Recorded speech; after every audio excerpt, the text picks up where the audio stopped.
नमस्कार मित्रांनो, welcome back to the channel.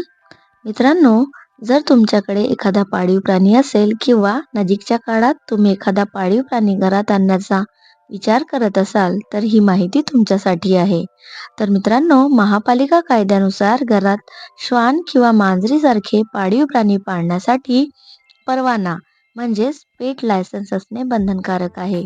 दुसरीकडे सर्वोच्च न्यायालयाने मोकाट श्वानांचा जन्मदर नियंत्रण तसेच नोंदणीबाबत राज्यातील मुख्य सचिवांना सूचना दिल्या आहेत आणि त्या अनुषंगाने राज्यभरात शहरात नोंदणीला प्रारंभ झाला आहे.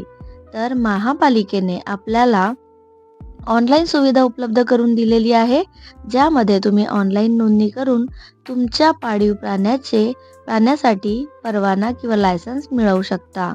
नागपूर महापालिकेने श्वानांच्या नोंदणीसाठी ऑनलाईन सोय उपलब्ध करून दिली आहे आणि कुठे आणि कसा यासाठी तुम्हाला अर्ज करायचा आहे आणि त्यानंतर त्यासाठी किती शुल्क लागेल ते सुद्धा आपण जाणून घेऊया.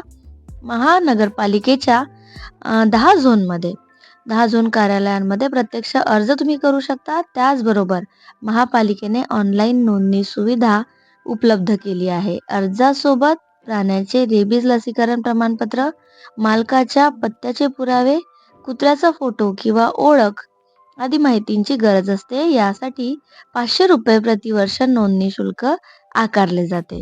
त्याचप्रमाणे जर पाळीव कुत्र्यांच्या संदर्भात काही तक्रारी आल्या आणि त्या कुत्र्याचा परवाना सर्वात आधी बघितला जाईल.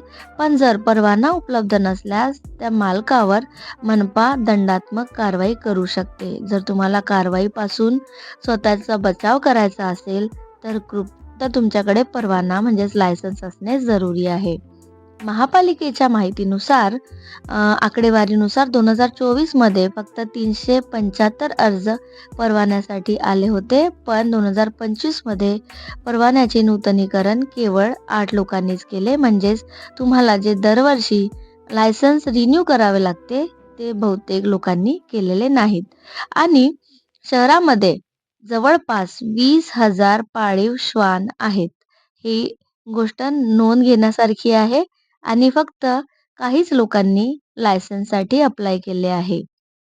तर मित्रांनो, आपल्या सगळ्यांना माहिती आहे का की महापालिकेच्या सर्वेक्षणानुसार पाळीव प्राण्यांची नोंद आणि परवाना घेणे ही केवळ औपचारिक प्रक्रिया नसून जबाबदार नागरिकत्वाचा महत्त्वाचा भाग आहे. स्थानिक स्वराज्य संस्था किंवा महापालिका पाळीव कुत्रे, मांजरे व इतर प्राण्यांची नोंद करण्याची अट घालतात, कारण यामुळे प्राण्यांची अधिकृत ओळख तयार होते.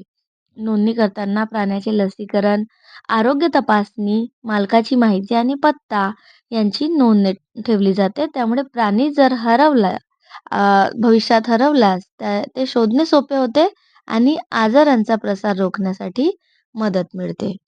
तर मित्रांनो, हे खरं तर तुमच्या फायद्याचेच आहे. जर तुमच्याकडे एखादा पाळीव प्राणी असेल तर लायसन्स घेणे हे बंधनकारक ठरते. तर मित्रांनो, व्हिडिओ शेवटपर्यंत बघितल्याबद्दल धन्यवाद आणि हा व्हिडिओ शेअर करा अशा मित्रांपर्यंत ज्यांच्याकडे पाळीव प्राणी आहे किंवा जे नजीकच्या काळात पाळीव प्राणी घेण्याचा विचार करत आहेत. खूप खूप धन्यवाद.